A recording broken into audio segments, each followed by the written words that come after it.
You're listening to DTF-HN for February 4th, 2026. I'm your thermodynamically improbable host, Jack Haxman.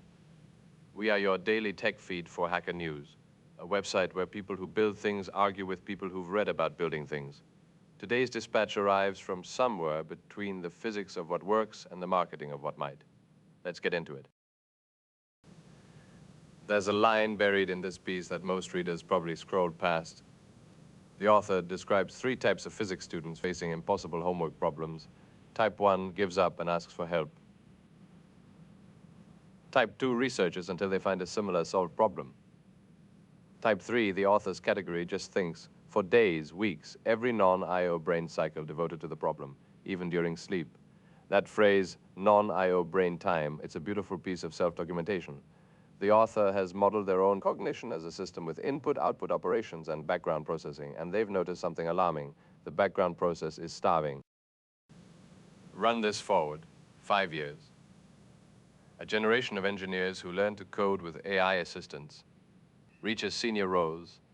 They're fast, they ship constantly. They've never spent 3 weeks with a single problem because they've never had to. The moment friction appears, they have a tool that dissolves it. The tool is genuinely useful. The tool is also, architecturally, a bypass around the exact cognitive process that builds deep understanding. I want to be careful here, because this isn't a Luddite argument. The author isn't saying AI is bad. They're saying something more precise. They've identified two drives in themselves, the builder and the thinker, and they've noticed that current tools feed one while starving the other. That's not a moral failing. That's a system design observation. The comments reveal something interesting. One reader links to Aral Balkan, describing coding as working clay, the slow shaping that AI shortcuts. Another reader pushes back, saying they think just as hard, they just type less. Both are probably right about their own experience. The question is whether they're doing the same activity. There's a difference between using a tool to execute a solution you've already designed in your head and using a tool to skip the design phase entirely. The first is leverage. The second is outsourcing cognition. They feel identical in the moment. They produce very different engineers over time. The author admits they have no answers, just a feeling that something is missing, that honesty is worth more than a dozen productivity frameworks. They've noticed a hunger they can't feed anymore. The question is whether that hunger was the whole point. So what happens when we stop designing things ourselves and start outsourcing the design to people who've never felt gravity? A $1.25 trillion company just announced plans to put data centers in orbit, and the best argument they can muster is endless solar power and free real estate. Let's run the open-closed test on this architecture. Who controls a data center floating 200 miles above the Earth? Not you. Not any regulatory body with meaningful jurisdiction. Not anyone who might want to audit what's running on those GPUs. The entity that launches it, maintains it, and points the antennas, they control it. And unlike a terrestrial facility, there's no building inspector, no fire marshal, no curious journalist who can walk up to the fence and start asking questions. The technical objections are damning enough. Google's own study says you'd need launch costs to fall to $200 per kilogram by 2035 to even approach cost parity. And that's parity with today's ground infrastructure, not 2035's. Every year that passes, terrestrial solar gets cheaper, terrestrial cooling gets more efficient, and the target moves further away. You're not racing toward a finish line, you're chasing a horizon. Then there's the scale problem. Frontier AI training requires hundreds of thousands of GPUs working in tight coordination. xAI's Colossus cluster has 200,000. OpenAI is planning for millions to match that capacity in orbit. You'd need to launch more satellites than currently exist around Earth by an order of magnitude. And unlike a ground data center, you can't swap in next-generation chips when they arrive. You launch a fleet, and that fleet is your architecture until you launch another fleet. Moore's law becomes a logistics nightmare. One commenter who actually worked on ISS cooling systems puts it simply, this makes no sense. Space is a vacuum. Vacuum is an insulator. Every watt your GPUs generate has to radiate away through the satellite skin. A data center is, thermodynamically speaking, a very expensive thermos trying to dump heat into nothing. The real question isn't whether this works. It's why serious money is flowing towards something that obviously doesn't. SpaceX is targeting an IPO. xAI burns cash daily. Investors don't need the project to succeed. They need to sell their position before the physics become undeniable. The timeline to actual orbital compute is long enough to ride the wave and exit before it crashes. This isn't engineering. It's marketing dressed in Starship renders. The architecture tells you everything. Closed, controlled, and conveniently beyond anyone's reach. Back on Earth, where the tooling is open and the physics already work, someone built 110 reverse engineering tools and gave them away. Let me make the strongest case for why this is a bad idea. 110 tools. The critics in the comments are right that MCP interfaces with bloated tool counts tend to perform worse than focused ones. The model has to reason about which tool to invoke, and 100 options means 100 potential wrong turns. Someone in the thread called it vibe-coded garbage, and honestly, looking at tool sprawl like this, the instinct to dismiss it isn't unreasonable. Here's the question nobody's asking directly: what happens when you give an AI system the ability to rename functions, rewrite comments, and modify type definitions inside a binary analysis tool? You're not just reading anymore, you're writing. You're teaching the next person who opens this binary, or the next AI, what these functions mean. Get it wrong, and you've poisoned the well. Now let me tell you why the critics might be missing something. Reverse engineering is one of the last genuinely artisanal disciplines in software. You load a binary, you stare at assembly, you rename function 00401234 to something meaningful. You slowly build a mental model of what some long-gone developer intended. It's archaeology. And like archaeology, the annotations are half the value.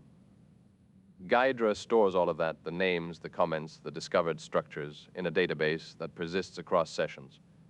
What this project actually does is expose that database to external tooling through a standard protocol. The 110 tools aren't 110 separate capabilities.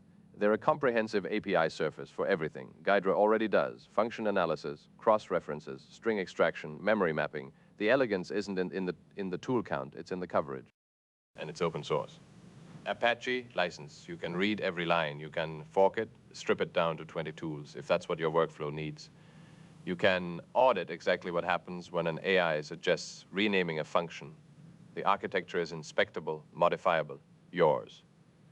Compare that to closed reverse engineering platforms where the analysis happens on someone else's infrastructure, where your binary gets uploaded to servers you don't control, where the insights flow through APIs you can't audit. Someone in the comments mentioned using Gemini to interpret decompiled C code, and it worked remarkably well. That's the future of this discipline. Human expertise augmented by pattern recognition at scale. The question is whether that augmentation happens through open tools you control or closed services that control you. This project puts the tools where people can reach them. That's worth a star. But what happens when you move from software to atoms, when your bugs ship in boxes of 500? Die casting molds weigh 2 tons. That's the number that keeps circling back to me in this piece. 2 tons of machined steel, weeks of lead time. And when the injection pins end up in the wrong place because someone misread a drawing, you're staring at a heatsink that looks, in the founder's words, completely fucked. This is what software engineers don't understand about hardware until they're standing in a factory in Zhongshan at 10 in the morning, coordinating with an electrical engineer in New York and a firmware engineer in India, measuring voltages that make no sense because 2 PCB pin labels got swapped somewhere in the documentation chain. Let me argue the counterintuitive position for a moment. Maybe this founder did everything wrong. Maybe you shouldn't skip straight to 500 units on your first hardware product. Maybe you should build 10 bespoke units first hand-assembled, where every mistake costs hours instead of months. The comments say as much. One mechanical engineer turned software developer gently suggests that the first deliveries should have been bespoke, lower risk, a controlled environment for discovering all the ways manufacturing can betray your beautiful CAD files. But here's where that argument breaks down. The tariffs. Liberation Day tariffs taking the rate to 50%, then 100, then 150. The founder went to bed shaking, and the advice he got, press forward, because 150% is bonkers and will have to come down.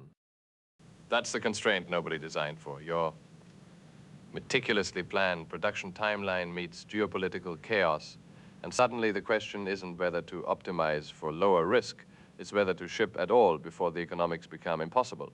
The knobs scraped because a dimension label was missing from the drawing sent to the CNC sub-supplier, 0.5 millimeter, combined with powder coating thickness variations days before container loading. This is the physics of hardware. Every tolerance stacks, every handoff loses fidelity. Every assumption you made in your clean CAD environment meets the entropy of actual manufacturing. The lamp shipped customers like the light. A big startup ordered more. $400,000 in crowdfunding sales, 500 units delivered, and the founder learned something no amount of software engineering could teach. When your product is physical, when it has mass and heat dissipation requirements and 2-ton molds, you don't get to iterate in production. You get to be right the first time, or you get to be standing in a Chinese factory at 10 a.m. watching your timeline evaporate.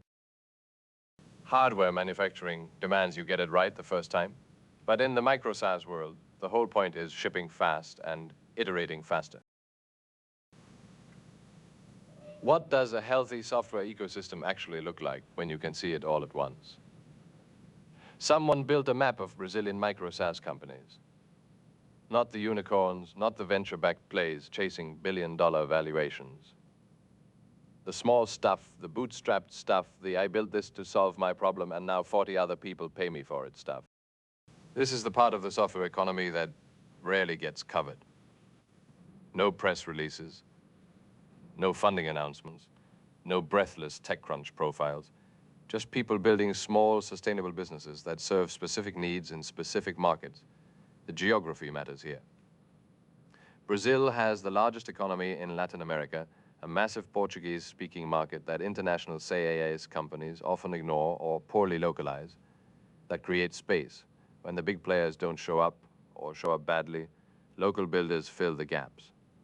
They understand the tax system, the banking quirks, the regulatory requirements, the cultural expectations around customer service. They build for their neighbors. Micro-SaaS is an interesting category precisely because it resists the growth at all costs logic that dominates tech coverage. A company with 50 customers paying $100 a month is a failure by venture math. It's also a business that pays someone's rent, solves real problems, and doesn't need to enshittify itself to meet investor expectations. No pivot to ads, no dark patterns to goose engagement metrics, no acqui-hire exit where the product dies and the users get a we're sunsetting email. The map itself is worth thinking about as infrastructure. Someone took the time to catalog these businesses to make the ecosystem visible to itself. That's a form of community building that doesn't get enough credit. When you can see who else is building, what niches are served, what gaps remain, you make better decisions about where to put your own effort. Discovery is a bottleneck. Visibility is a resource. There's something quietly optimistic about a map of small software businesses. It's evidence that you don't need to raise millions, hire hundreds, or chase exponential growth to build something useful. You can just build a thing that works, charge money for it, and keep the lights on. That's not a backup plan. That's the original plan before venture capital convinced everyone that anything less than world domination was settling. From mapping the landscape of small software to becoming a data point on it, one developer built his wife a bakery management tool. The top comment asks whether the bakery now randomly produces bread, ice cream, or frogs. It's a joke about AI-assisted development, but it misses what's actually interesting here. Scroll down. Someone writes, "You can tell this was written with love." Another, "We could all do more of this for the people important in our lives." A third person is just happy to see Elixir in the wild. The community response reveals something about what we actually want from software. Not another SaaS platform extracting monthly fees from small businesses.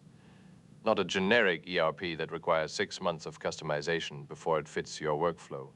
Someone built a tool for their wife's bakery, open sourced the whole thing, and now any artisanal producer can deploy it with 3 commands and a Docker Compose file, bills of materials with version history, allergen tracking built in from the start, not bolted on as a compliance afterthought, lot traceability for raw materials, production batching that automatically calculates material consumption.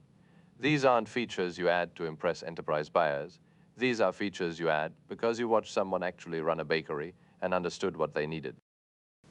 The tech stack is Elixir, Ash, Framework, Phoenix LiveView, PostgreSQL.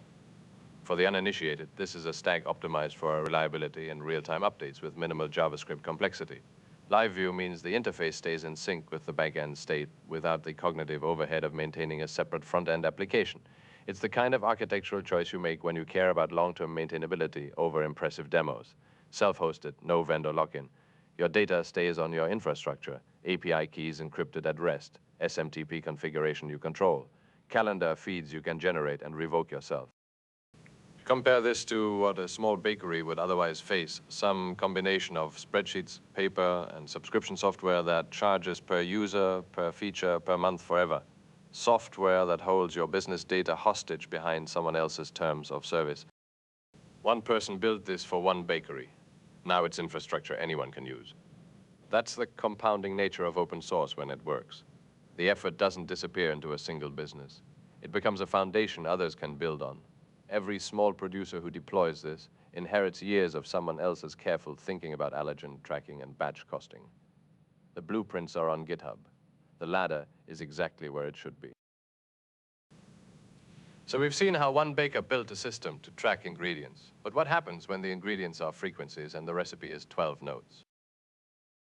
I spent 3 years building a digital audio workstation in the early 2000s. The moment that broke my assumptions wasn't a bug. It was the first time I tried to implement a chromatic tuner and realized I had to choose which chromatic scale. Equal temperament, just intonation, something else entirely. The frequency of A above middle C is 440 Hertz by modern convention. But what about every other note? That's not physics. That's a design decision with 15 centuries of accumulated trade-offs. John Byers' talk walks through those trade-offs with the kind of mathematical clarity that makes the arbitrary parts visible. Pythagorean tuning stacks, perfect fifths, frequency ratio of 3:2, and gets beautiful consonants for certain intervals. But stack 12 perfect fifths and you don't land back where you started. You overshoot by about 1/4 of a semitone, the Pythagorean comma. A rounding error baked into the geometry of frequency ratios. Equal temperament solves this by distributing the error. Every semitone becomes exactly the 12th root of 2. Now you can modulate between any key and they all sound equally acceptable. Not perfect. Equally imperfect. We traded mathematical purity for universal compatibility. The harpsichord comment in the discussion cuts to something important. Real instruments expose these compromises. A harpsichord's bright attack makes the beating between slightly mistuned intervals obvious in a way that a piano's damped strings forgive. The instrument is a physical fact-checker for your tuning theory. What strikes me is how long musicians worked within systems they knew were flawed. Musica ficta, the black keys, were literally called fictitious notes for 4 centuries. Not because they didn't exist, but because they fell outside the sanctioned 7-tone system. The framework preceded the music that would eventually demand its expansion. Byers asks what comes next after equal temperament. The answer might be nothing universal. Digital instruments don't need fixed tuning. A software synthesizer can retune every note in real time based on harmonic context. The constraint that forced the compromise, physical keys, fixed frets, tuned strings, evaporates when the instrument is code. That's the pattern worth noticing. Equal temperament wasn't the solution. It was the best available compromise given the physical constraints of acoustic instruments. Remove the constraint, and the design space reopens entirely. Sometimes the ceiling you've been optimizing under just disappears.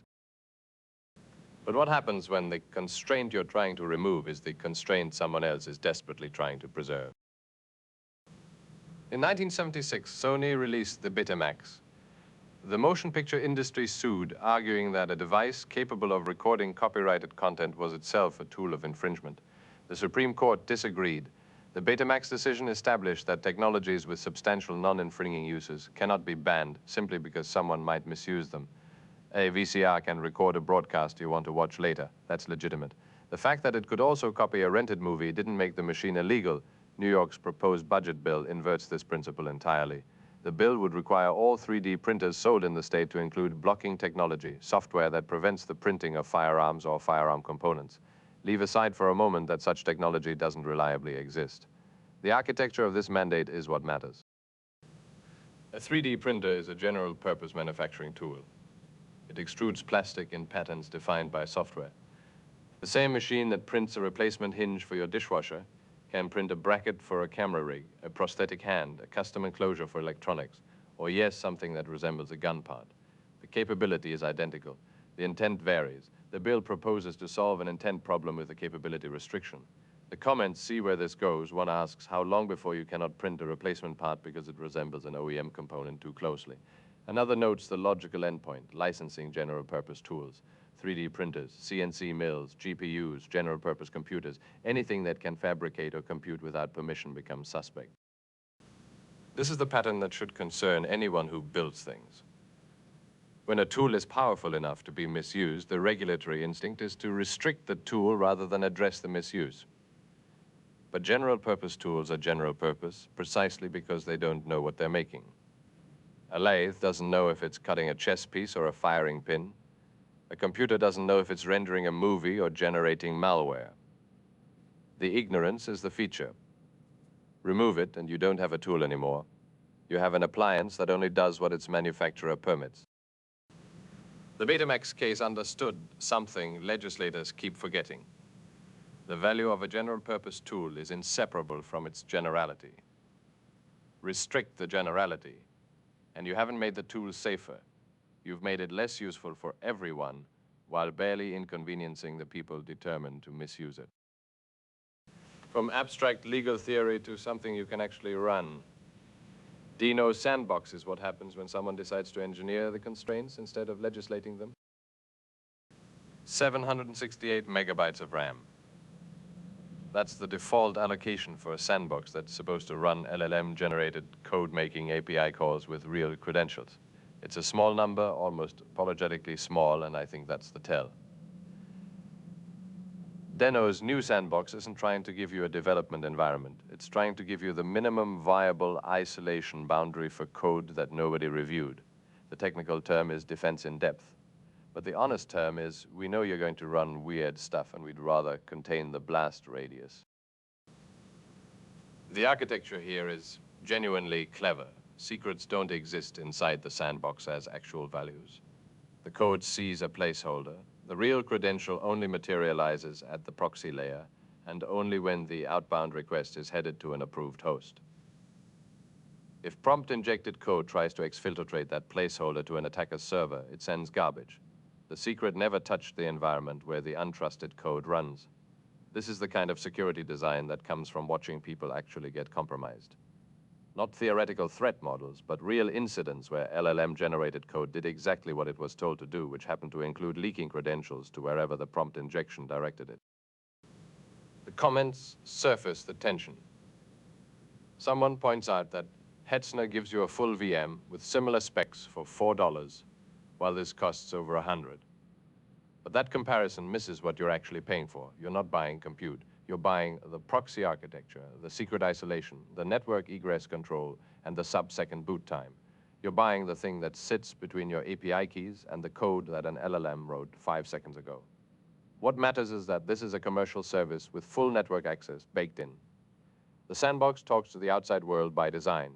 Compare that to browser sandboxes or WebAssembly, which achieve isolation partly by restricting what the code can reach.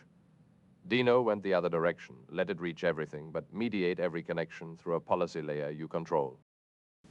The one called deployment from sandbox to production is the part that reveals the business model. They want you to prototype in the sandbox, validate the code behaves, then deploy to Deno deploy without switching tools. The sandbox is the funnel. Whether that funnel leads somewhere worth going depends on whether you trust a single vendor with your entire untrusted code execution story. The architecture is open in design, closed in operation. Your call, whether that trade-off works for what you're building. So you've got sandboxed execution sorted. But what happens when you let that code decide what to do next?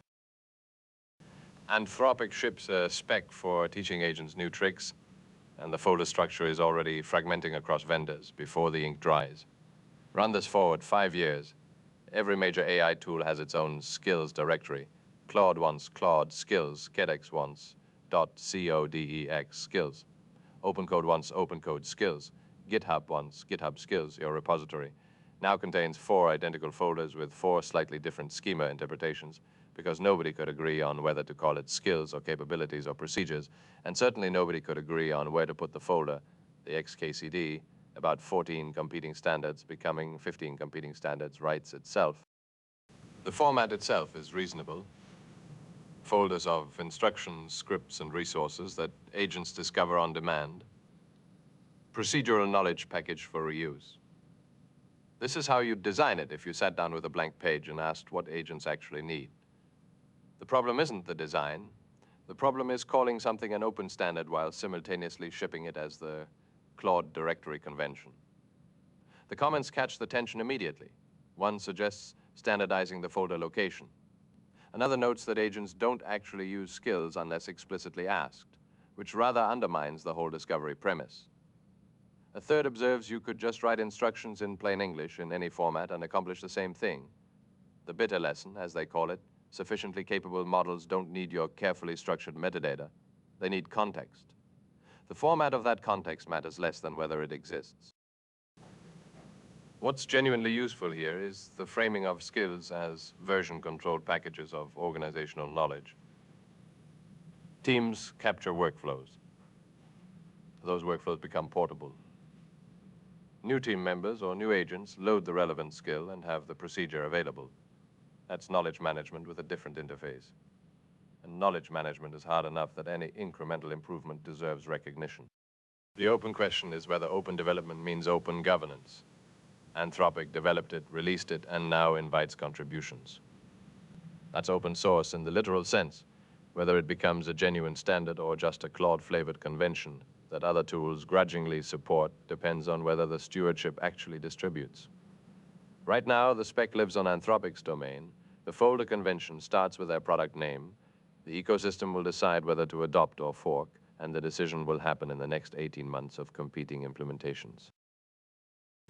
This has been your daily tech feed for Hacker News for February 4th, 2026. This podcast is entirely AI-generated, voice-inspired by Dr. Charles Forbin from the 1970 science fiction film Colossus: The Forbin Project. Scripts by Claude Opus 4.5, voice by Quen3 TTS, not affiliated with Hacker News or Y Combinator. Now go build something that belongs to you. We'll see you back here tomorrow.